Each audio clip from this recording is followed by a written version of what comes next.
Yeah, well, just before the lockdown happened in mid-March, United really on a roll, weren't they? They were kind of climbing the table, and that game against Tottenham, it was a Sunday afternoon game. That looked like a real crucial game. United are 4 points ahead of Tottenham, and if they'd have won that game, they'd have gone 7 points clear and probably killed off Tottenham's hopes. So, we're back at it now, and again, we don't quite know what sort of stage or what level both teams are at. But this is a massive game for United's Champions League aspirations because they need to win first of all to put Spurs behind them with some distance, but also close the gap on Chelsea because, as it stands, Chelsea are fourth and fourth will, with a final spot. We don't know what's going to happen with Man City and their appeal against the ban by UEFA. But if City's ban is upheld, then fifth place will be enough for Champions League. So, United have got it all on to beat Tottenham, close the gap on Chelsea, but also keep an eye on Sheffield United and Wolves.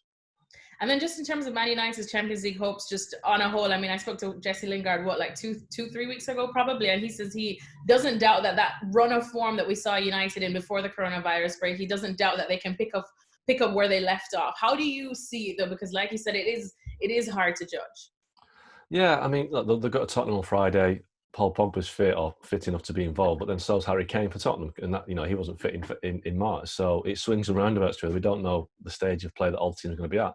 United obviously have that safety net of the Europa League, which could also offer a chance to get back in the Champions League. But if United can pick up that form, I do think they'll finish in the top four. Never mind top five. I think they were kind of closing on Chelsea at the time, and it all changes. But I do think at this point the best teams win the games. I do think if it comes down to United or Chelsea, I think United will pip Chelsea because Chelsea got a really tough run and they've got to play Wolves yet, they've got to play Liverpool, they've got to play Man City. So for me, United have the advantage over Chelsea and getting in the top four. But if it's fifth, then even better.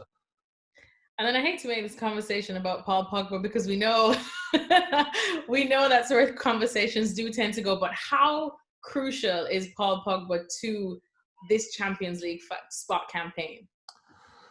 We'll only know the answer to that question when we see what Paul Pogba comes back, won't we? If we get the World Cup winning Paul Pogba or the Paul Pogba that plays against Burnley and disappears. This is the problem with Paul Pogba. We just don't quite know what we're going to get. And that's why United have, relied so heavily on Bruno Fernandes since he arrived at the club, because Fernandes at least seems to be a player that gives you everything, a 90% performance every game.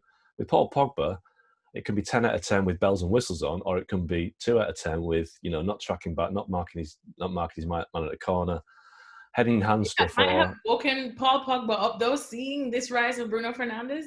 Maybe, but with Paul Pogba, you've got your head in your hands or you punch in the air. You just don't know what it's going to be.